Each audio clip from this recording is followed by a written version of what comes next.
think that's very, very important. And one of the reasons why the reparations movement is important for us here is because it's like the first domino. If we get reparations here, then we got to go after France. Then we got to go after Britain. Then we got to go after Germany and all those other countries. There were 14 European countries that met in 1895 at the Berlin Conference to carve up Africa. So all of them owe us reparations as well, and owe the diaspora reparations. But I believe it's going to start with us. But I don't think it's unreasonable to say that we were here and there would be no America worth coming to if it wasn't for African Americans here. So there need to be specific appropriations for us. You make a good point.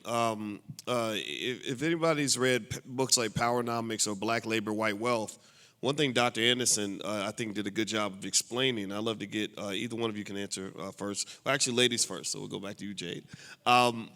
It's the government isn't the only group that or entity that owes us reparations, right? And in fact, if you look at our government, the deficit is $32 trillion, and they're pretty deep in debt, even though they always find money to, for Ukraine and Israel. I guess poor little Israel is so broke, the Jewish community has such little money, we have to send them billions of dollars in aid, which that's another conversation.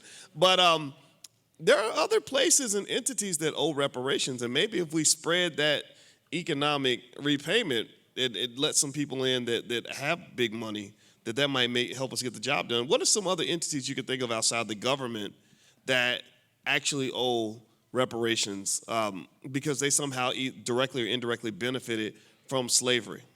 Yes. Who built the slave ships? Who insured said slave ships? A lot of these insurance companies and banking companies and corporations, they were built off of slave labor. They weren't insuring these ships, and they were doing slave insurance. We need to be going after them. There's so many, every aspect of American industry, is related to slavery. Who built the railroads? Black men in particular and children were enslaved, again, during Jim Crow and put into prison and were forced to work and build the railroads, to the entire transportation industry. So I can't think of any industry within American society that did not even indirectly or directly benefit from our enslavement. Okay. Stolen labor, and it still happens today, right? We know about the prison industrial complex. Mm-hmm. Yeah, and the Catholic Church. Oh yeah. Yeah, well, Dr. Anderson, Dr. Kouai, he mentioned a letter, and you know more about history than most people do. But I remember there was a letter that was written where literally one of the bishops or something asked the Vatican, is slavery okay? This doesn't seem right. This feels like God might not be happy with me enslaving other people. I need your blessing, to move forward. And they were like, yeah, go ahead. Just send us some slaves while you're at it.